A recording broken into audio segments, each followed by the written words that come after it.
Ayan, hello po. Magandang umaga, magandang gabi, no? Nasang panig man tayo ng mundo. Ayan po, ha? Sana po nasa maayos kayong kalagayan sa pagpapanood ng bagong video natin ngayon. Okay po. Ayan, pasensya na kayo, ha? At natahol ang isa rito. Si Susay. Si Susay po yun. Matinis. Si Pupoy tahimik na. Kahiga na siya. Malapit na makatulog yan. Maya-maya lang. Tignan natin kung kaninong situational reading ang makukuha natin ngayong gabi na ito, ha? Okay po. Sabi ko nga, take only what resonates. Pwedeng sa'yo, pwedeng sa kanya, no? Pwedeng kung kanino man. Kung hindi po sa inyo, ang tawag dito, pass the video po, ha? Okay. So, ito na. Isa-isa nang lumalabas ang ating mga white tarot card. Okay. Ayan, si Susay po yan. Matinis, ano? Matinis ang kayang tahol. Babae kasi siya. Okay, so meron tayong Ace of Swords. We have the Fool. We have King of Cups. And we have the Queen of Wands. Okay. Oops. Dalawa agad. We have the Two of Cups. Okay po. We have the Seven of Swords. Okay. Dalawahan talaga naman. Nagmamadali. And we also have the Nine of Cups. And we have the Page of Swords. Okay. So, dito sa nakikita natin dito, ha, communication is coming. Okay po. O pwedeng sa'yo, ayan, may paparating na communication. Ang, ano nga lang dito, po pwedeng ito ay from the past, po pwede rin bago. O, diba? So, sabi ko nga, take only what resonates. Okay? Kasi meron tayo dito ang cheating and deceit na humingi sa'yo ng kalayaan before. O, ayan. No? Po pwede rin ito po ay panibago because there is a Two of Cups. Ayan, ano? Na po pwedeng makikilala mo. So, may darating na communication. So, kung ano man ang specific gender mo, no? Lalaki man or babae, LGBTQ. So, sabi ko nga kahit ano. O, ayan ha. So, may paparating tayong communication dito. Kung ito man ay si past person mo, maaaring ito yung taong nakasakit sa'yo. Okay po. Maaaring siya yung taong nakapagbigay sa'yo ng sobrang sakit at gusto niya ng communication ngayon. Hindi pa clear kung anong gusto niya mangyari, no? Pero kung ito naman ay ang bagong person na paparating, syempre isa lang ibig sabihin nun. Gusto kanyang makilalang mabuti, ayan, at gusto rin niya na makilala mo siyang mabuti po. Ayan ha. So, kung para sa iyo ang reading na to, alamin mo kung if it's an old person or a new person na paparating po sa inyo. Okay po. So, i-check pa natin. Okay, tignan pa natin ha. Elaborate natin para sa second deck. And we have the King of Pentacles. So, this is a mature person na ha. Okay, stable na po. Ayan, secured na, kumbaga. Meron na, may kakayahan na siyang bumuhay ng pamilya, no? Meron na kakayahan na, alam mo yan, kaya kang gastusan, sabihin na natin. O, diba? Ang taong ito.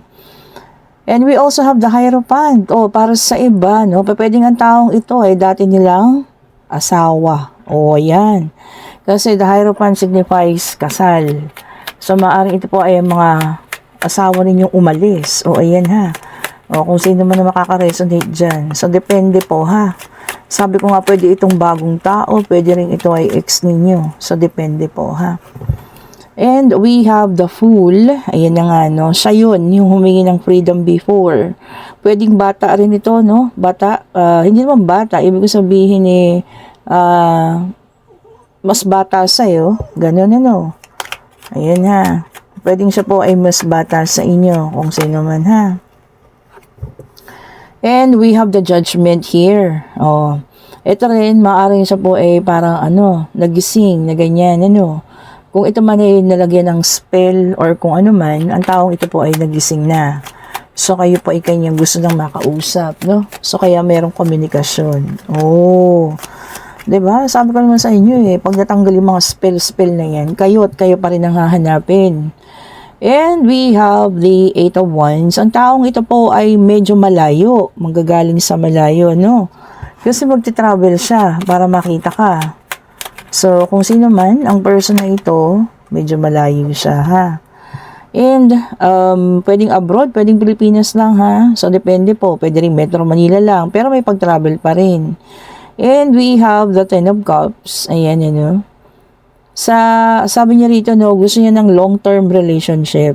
Oh, if this is a new person na para sa'yo, magtatapat ito at gusto niya na ng long-term relationship, which is going to lead, siyempre, sa kasal o marriage. So, yun ha, ang inyong pag-uusapan. So, hindi lang ito basta communication, no? O pwedeng ito ay, ang dami naman ito, ibalik natin, ano? O pwedeng ito po ay, alam mo yun, pakikipag-usap niya sa'yo ng masinsinan. And we have the devil, may dadalang number 15. So, meron tayong 5, 0, 20, and 15. Ito ang ating mga numero, ha? Okay. And, sobrang dinedesire ka niya. O, diba? Talagang yung desire niya sa'yo is sobra-sobra. Talagang ikaw yung ginugusto niya sa ngayon. O, diba? So, ikaw ang hinahanap ng taong ito, ha? Kung sino man po siya, kaya siya magbabalik. Okay po. Okay, so check pa natin. Isa na lang ang ating kulang para sa second deck. Okay, so ito na. Oh, see?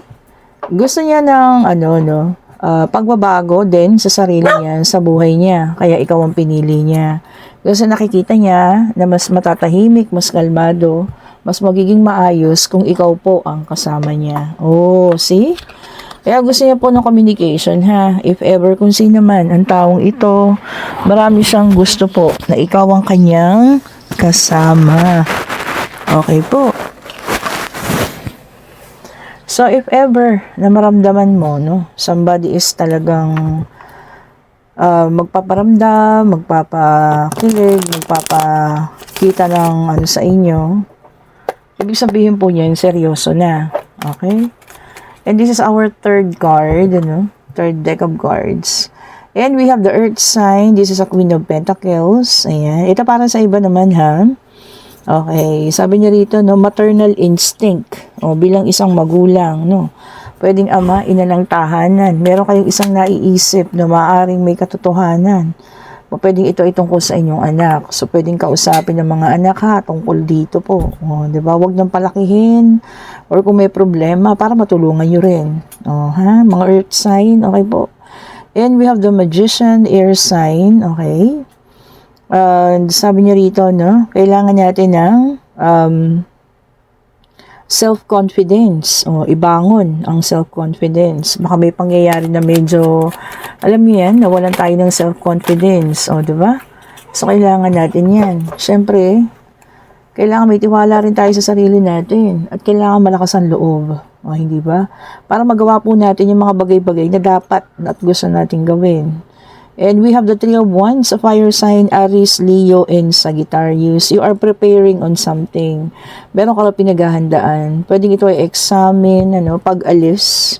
O ayan, pwedeng pag-apply sa panibagong trabaho. Kung ano man itong pinaghahandaan mo, paghandaan mo rin mabuti at maaring ito po ay mapasayo, ha? Kung ano man itong paghahandang iyong ginagawa po. Oh, see? So, ibig sabihin, kung ito ay talagang pagsusumikapan mo, mapapasa iyo po yung pinaghahandaan mo, ha? Okay, so tagi-tagisa so far, earth, air, and fire. So, water sign ang wala, Okay, tignan pa natin. And we have the Ace of Swords. This is also an air sign. Gemini, Libra, and Aquarius. Ayan.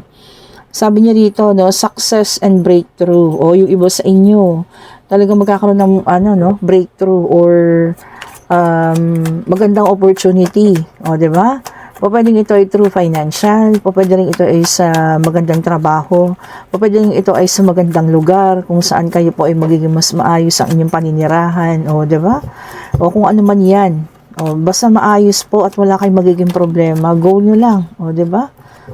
And meron tayo dito, Cancer, Scorpio, Pisces. This is the water sign. Yung kanina pa natin inaantay, ha. So, this is a Four of Cups. And kompleto na po lahat ng ating zodiac sign. O, ayan, ha. So, sabi rito, meron sa inyong nagre-re-evaluation. Kumbaga, iniisip kung ano yung mga nangyari from the past. Tama ba ang naging desisyon? Mga ganyan, ano? Tama ba ang mga nangyari? May ano ba, kasalanan ka ba? Or what po? Kung ano man tong iniisip ninyo, no? Kumbaga, malalim na pag-iisip ito eh. 'Di ba? Gusto nyo malaman kung naging fair ka ba o mga ganyan. O kung tama ba ang naging desisyon mo, mga ginawa.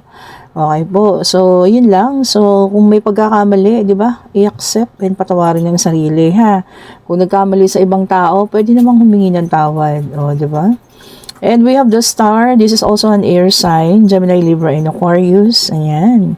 Yung iba sa inyo, kalmado lang ang pakiramdam ngayon, ano? Which is good. Ibig sabihin, wala tayong hindi magandang nararamdaman sa katawan. Maganda lang ang ating, ano? Di ba? Maayos. O, mas okay po yun, ha? Kalmado lang tayo. O, di ba? And, tignan pa natin, ano? Ayun na. And we have the King of Cups. This is a water sign. Ayan. Emotionally balanced. O, stable na raw po ang mga nararamdaman. Hindi na kasing emotional kagaya ng dati, no? So, stable na kayo. O, ayan. Ibig sabihin, moving forward na po yun, ha? Kapag maayos ng pakiramdam, hindi na kagaya dati, hindi na sobrang sakit ang nararamdaman. So, ibig sabihin po, nakukuha na natin ngumiti. Moving forward na talaga. O, di ba? Tama yan. May sarili po kayong mundo. Okay po, hindi gumagalaw ang mundo nyo sa isang tao lang. And we have the fire sign, Aries, Leo, and Sagittarius. Sagittarius, okay, challenges. Baka maaring may mga paparating po, ha, na kayo po ay matcha-challenge. O, diba? So, kung ano man yan, no? Kung kayo ay matcha-challenge man, o, diba? Sana makayanan, kakayanin. Siyempre, walang hindi kakayanin, o, diba? Kayang-kaya po natin yan. Kung ano man itong mga challenges na paparating po. Okay, at ngayon, pwede na kayong magtanong. Pag-ibig pangyayari, financial, kung ano man, kayo po ay magtanong na. Ayan.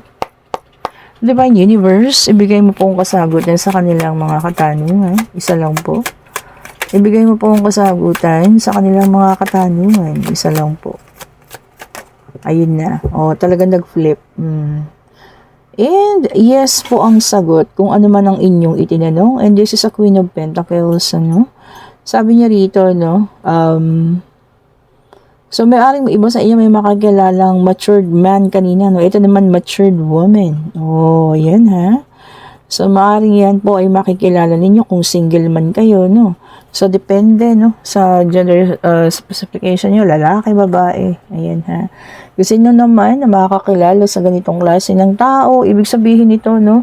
Kayang-kaya na niya ang magpamilya or whatsoever man, ano, kung single kayo pareho. Okay po, and tignan natin, ano? Tignan natin kung anong mga initials na maaaring magbukas ng panibagong communication sa inyo, ha? O, ayan. Kinuha ko na naman ang ating mahiwagang bowl. Ayan. This is our golden bowl. Kuha tayong mga initials. Tingnan natin para malaman natin kung ano at saka characteristics niya. O, ito, tatlo agad.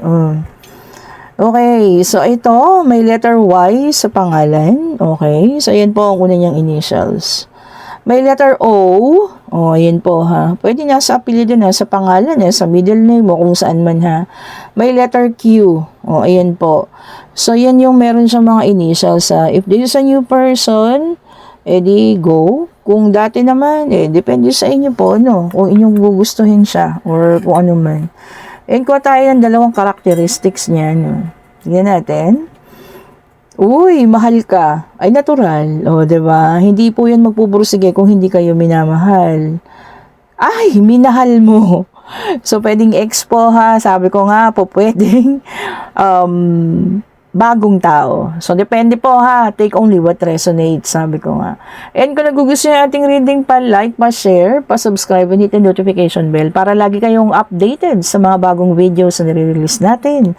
Itabi natin ang golden bowl at sa lahat ng may gusto ng ating mga bracelet. Ayan po sila. Ayan. Nalalaglag si pineapple dun. Ayan. O, ayan po, ha. Kayo po mag-order na. I-click nyo lang yung link. Ayan. Pwede nyo akong tanongin kung anong bracelet ang tama po sa inyo, no? Okay po, kung ano yung dararapat para sa inyo. At kung nais nyo rin ng private reading para sa Friday, kayo rin po ay mag-click ng link ha. Laging ako lang naglalagay dyan. And kung gusto nyo ng ating mga crystal, this is rose quartz at saka citrine. O, ayan po. Pwede kayong bumili per piraso po yan ha. Okay po, thank you so much for watching. Have a great evening po sa lahat. Stay safe po ha. At sana po ay naging maayos ang araw ninyong ito. Thank you so much po. Bye-bye po sa inyo.